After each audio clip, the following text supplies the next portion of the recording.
morning, or depending on when you're watching this, good afternoon, good evening, or good night. My name's Ross, and as always told out of Voice of Radio. So today, we need to be taking a look at Inteleon VMAX. They revealed a bunch of new VMAXs. We've had a look at Rillaboom, we've had a look at Cinderace. The only one left to have a look at is my boy Inteleon, my choice of the first partner Pokemon from Pokemon Sword and Shield.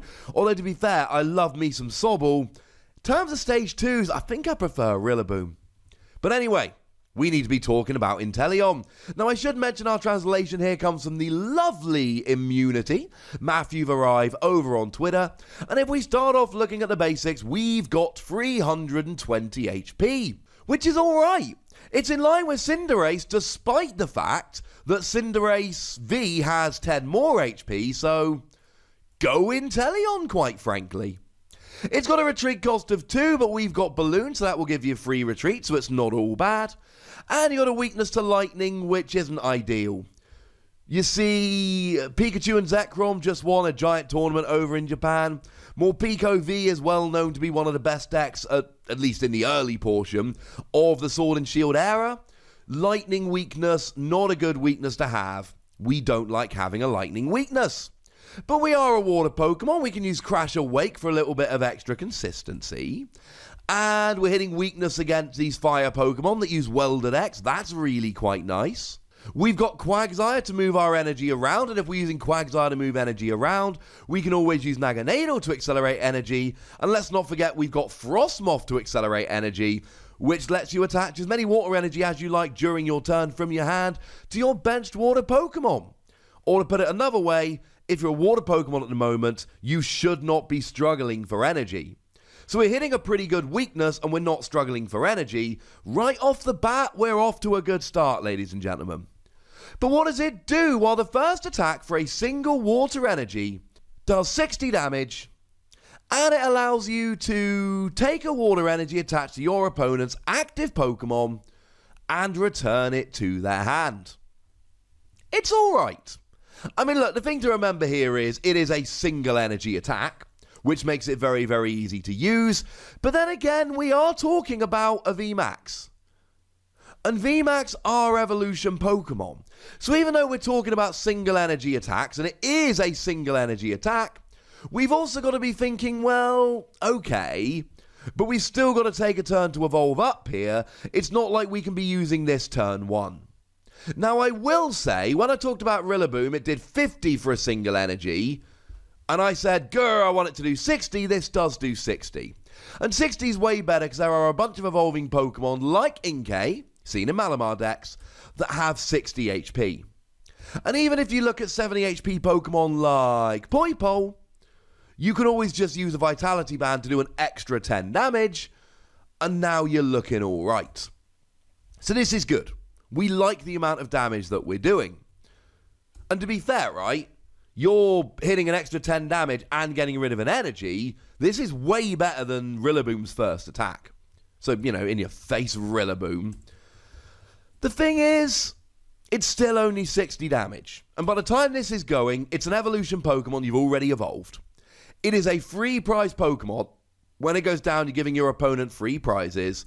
And yes, fine, it's got 320 HP. It is likely to stay around for a while, but we still want to be doing a little bit more damage. Now, in terms of getting rid of the energy, the attack actually does the same thing as Team Yell Grunt. Team Yell Grunt takes an energy attached to one of your opponent's Pokemon and puts it back into their hand. Though the difference with Team Yell Grunt is that you can actually take an energy from any of your Pokemon. It doesn't have to be from your opponent's active.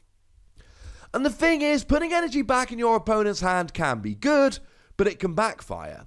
You know, against Welded X, your opponent is very likely to just welder the energy back on. And one thing we do need to remember about Welded X, when you use Welder, you only get to draw 3 cards if you attach at least 1 energy using Welder.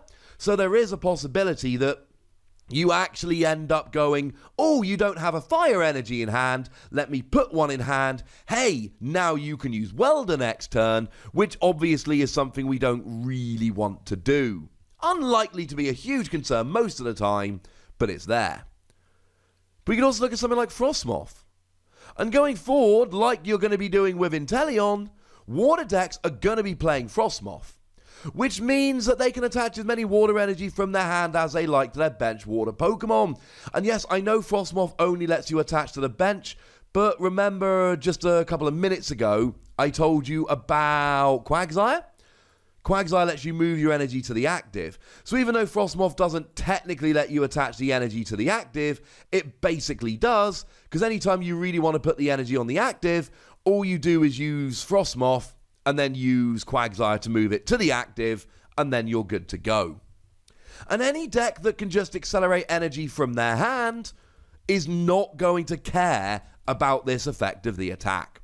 So it's nice and it'll get evolving Pokemon, and you can combo it with stuff like Crushing Hammer and Team Yell Grunt to get some really good energy denial going on, but it's not necessarily always going to be enough. Let's be clear, sometimes it will. Sometimes it will be enough. Sometimes you'll be able to crush with this, but not necessarily all the time. And actually, while we're here, I should mention that the Inteleon from the VMAX, for 2 energy, does do 100 damage, and returns an energy from your opponent's active Pokemon to their hand.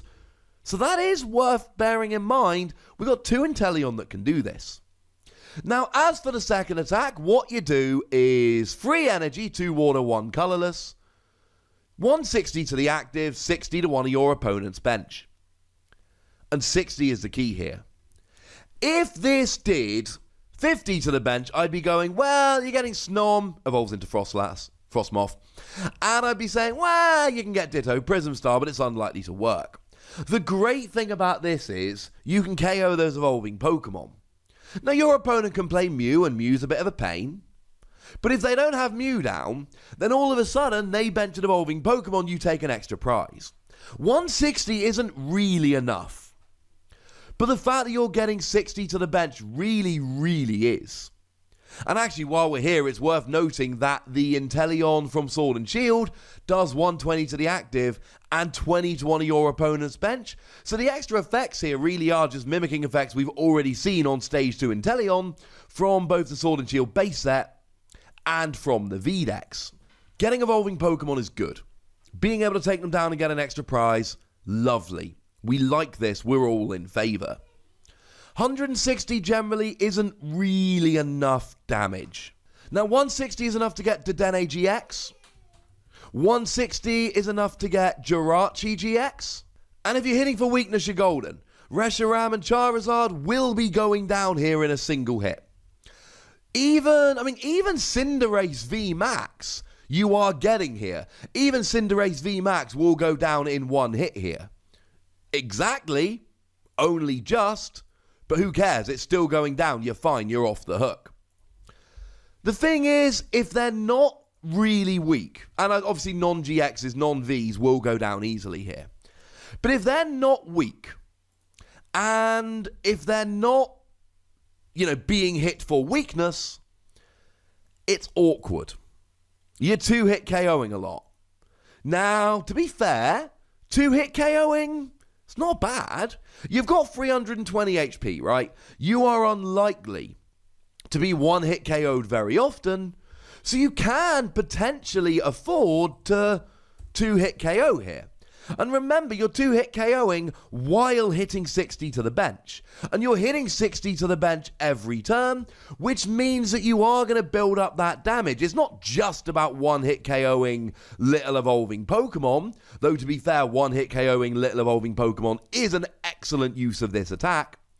It is also the fact that 160 turns into 220 once you've hit them on the bench for 60. And 220 is enough to KO something like a Snorlax V, for instance. So this is nice. There is a lot of good stuff going on here. But I don't know what I'm playing this with. With the other 2 VMAXs we looked at today, and I'll link those videos in the description, I had very clear ideas on this is what I'm doing. This is how I'm going to win. This is a deck that I'm playing. Here, I like both the attacks, but I don't know if either of the attacks is actually good enough. I don't know if doing 60 damage while putting some energy in their hand, I don't know if that's enough damage or enough energy denial. I don't think it's ever going to win me the game. 160 to the active, 60 to the bench is good. I like it, but again, I don't know if that's enough damage. I don't know if I wouldn't rather just be playing something like Lapra's VMAX and absolutely smashing. And for that reason, I'm giving it between 3 and 4 Wassies. We don't give half Wassies. That would be barbaric. Good card, good attacks, but I don't know if it is necessarily any better than other water Pokemon that we've got. And for that reason, I'm downgrading it a little bit. But ladies and gentlemen, I would like to know what you think about this particular Pokemon. So go nuts in the comment section, but do remember the rules. Be nice, would ya? And then make sure you like this video, subscribe to this channel, follow me on Twitter at @TheWassie, and Twitch for some live action at twitch.tv/PTCGRadio. If you want to support the channel, get some bonus podcasts and all that, head on over to patreon.com/PTCGRadio, where you can do exactly that. And please do make sure you're checking out youtube.com/WassiePlays, where we talk about a whole bunch of games that don't have Pokemon in, but we love them anyway. And join me over there. We're currently commiserating over the loss of Star Wars Destiny. It's kind of sad. But by far the most important thing, as always, look after yourselves till next time, would ya? Thank you very much for watching. My name's Ross, and you've been watching PTCG Radio.